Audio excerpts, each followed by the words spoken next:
Greg Scarpa was loyal to Persico. Yes. And in 1991, Arena actually sent some men to go kill Greg. Mm-hmm. Talk about that whole situation. Well, it's funny. We had the pool room, and we had a ritual where we would all meet at Greg's house about 12 o'clock, have a cup of coffee, get in a car or two, and drive to the pool room. We would never go in one car. For some reason or another, I was still going to the gym, working out, whatever, and I was going to walk because it was a nice fall day. I was going to walk from the gym to the pool room. And I remember everybody saying, be careful. I said, I got my gun, whatever. So I'm walking to the pool room, and I get there, and I see Jimmy and another friend, Tom, in front of the pool room. And, thank God I didn't sneak up on them and kid around.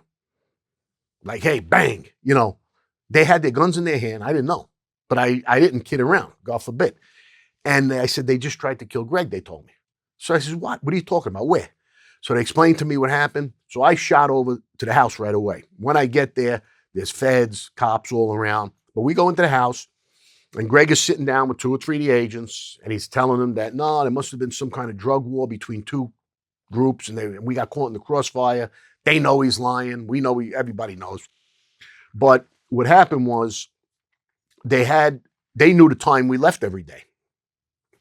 But that day, my car wasn't there. And I don't really know the reason, but I remember Greg saying to others, he didn't tell anybody I wasn't there. This is how he thinks. He says, the one day you're not there, they try to kill us.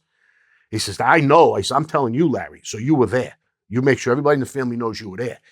So that was like a scary thought to think, even for a second, that, especially at that point.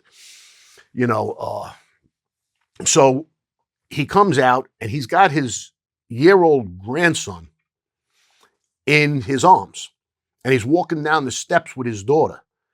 The hit team should have saw this and called it off. We would have, and we did several times. We had situations where there were innocent people, and even though Greg says, no, we're going to get this done, we drove off, and we had our little argument, whatever, but that's arguable. They say all is fair in love and war. It's arguable. We would have called it off. They didn't. So as they get down into the cars, Linda takes the baby back and goes in her car. Greg gets in the Lincoln, and there's about 4 or 5 guys in the Lincoln. It was when the big ones in 91. You could fit 5 big guys. So they drive down to the corner. As they get to the corner, a truck comes and cuts them off. And I remember Danny Boy telling us, I knew it. I said, it's going down. That was his words. It's going down. We knew it was coming.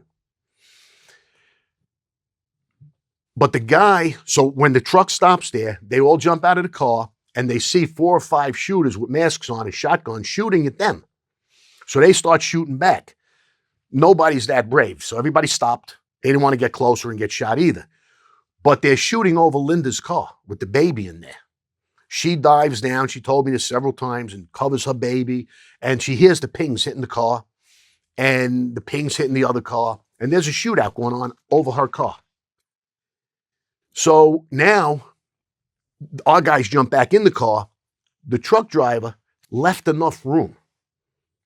At first, we thought it was a mistake. Later on, we found out there's a guy named Peanuts that liked Greg a lot, and he wanted to give him that out to get out of there. Don't know how true that is. We heard that later on. So Greg is able to get through. The Mercedes is a smaller car, is able to get through. These guys were in a big van. They couldn't fit because they had like 6 or 8 people in this van. So they get stuck there. They have to leave the van, run to their getaway cars. And one of those cars was Vinnie Venus.